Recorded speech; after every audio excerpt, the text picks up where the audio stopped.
Thank you, and I thank the witnesses for your opening statements. Before I begin recognizing members for questioning under the 5-minute rule, without objection, I'm going to enter into the hearing record the documents and exhibits majority members will be referencing in their questioning today. These materials have been distributed to the witnesses. I will now recognize myself for 5 minutes. Mr. Pichai, over 85% of all online searches go through Google. Every online company in the United States depends on Google to reach users. A business may sink or swim based on Google's decisions alone. Numerous online businesses told us that Google steals their content and privileges its own sites in ways that profit Google but crush everyone else.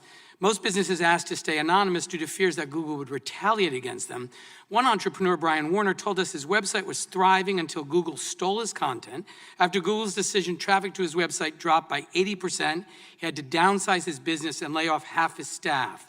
He told us, and I quote, "If someone came to me with an idea for a website or a web service today, I'd tell them to run as far away from the web as possible. Launch a lawn care business or dog grooming business, something Google can't take away as soon as he or she is thriving."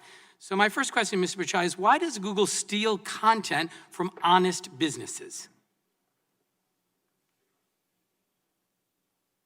Mr. Chairman, with respect, I disagree with that characterization. Just last week, I met with many small businesses. In fact, today we support 1.4 million small businesses, supporting over $385 billion in economic activity. We see many businesses thrive, particularly even during the pandemic. Businesses, an example, Kettle Kings in Texas, which sells kettlebells.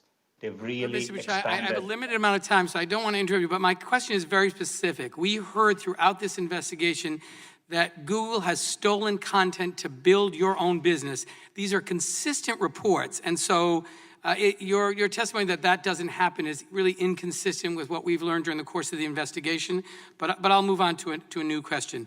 Mr. Pichai, most Americans believe that when they enter a search query that what Google shows are the most relevant results.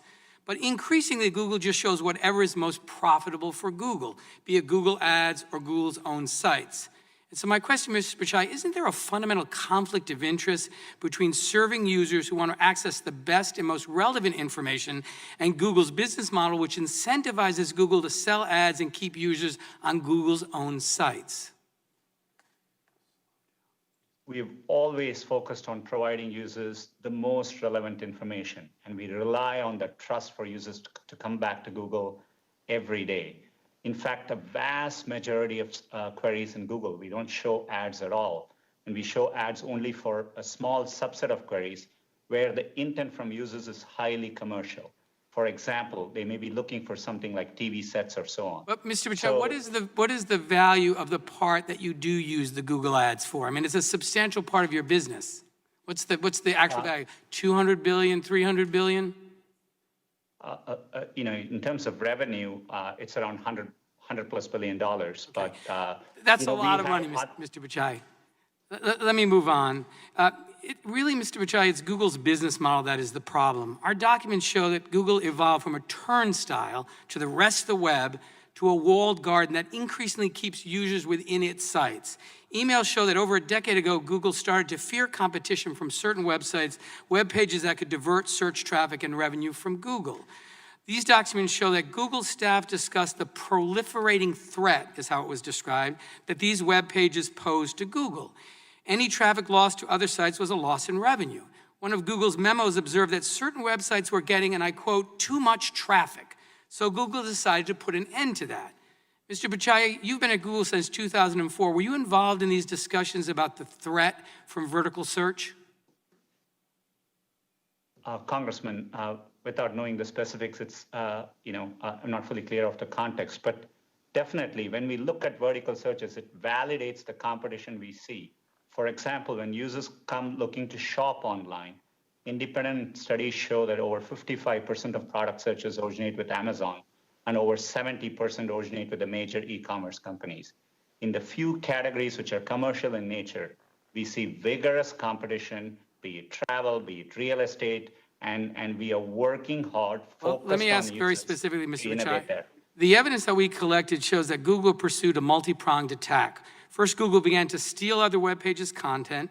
For example, in 2010, Google stole restaurant reviews from Yelp to bootstrap its own rival local search business. Mr. Pichai, do you know how Google responded when Yelp asked you to stop stealing their reviews? Well, I'll tell you, our investigation shows that Google's response was to threaten to delist Yelp entirely. In other words, the choice Google gave Yelp was, let us steal your content or effectively disappear from the web. Mr. Pichai, isn't that anti-competitive? Congressman, when I run the company, I'm really focused on giving users what they want. We conduct ourselves to the highest standard. Happy to engage, understand the specifics, and answer your questions further. Thank you. And just one final series of questions, Mr. Pichai. Did Google ever use its surveillance over web traffic to identify competitive threats?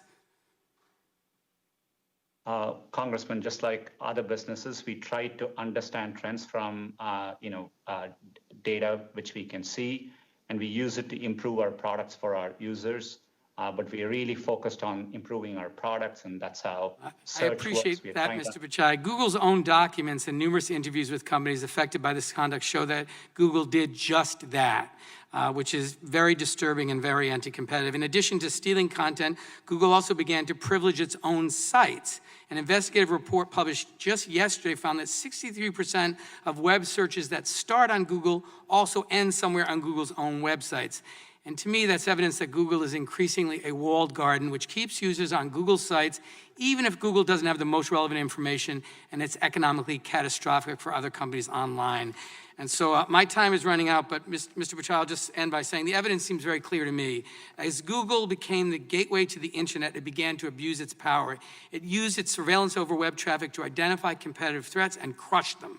It has dampened innovation and new business growth, and it's dramatically increased the price of accessing users on the internet, virtually ensuring that any business that wants to be found on the web must pay Google a tax. And with that, I recognize the